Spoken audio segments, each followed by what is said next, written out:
Allah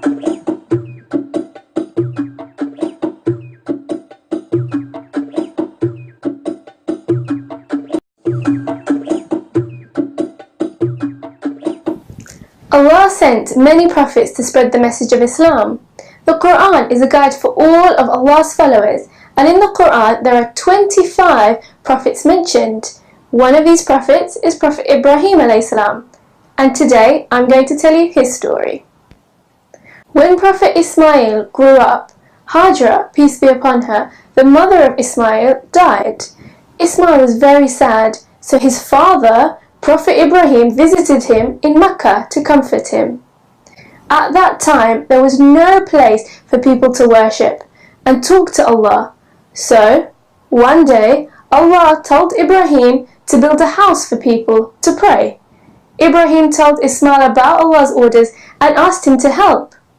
Ismail agreed.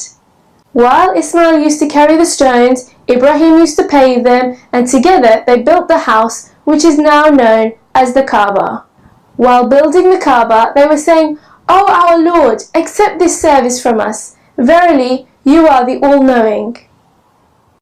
While Ibrahim was building the Kaaba, he was standing on a large rock.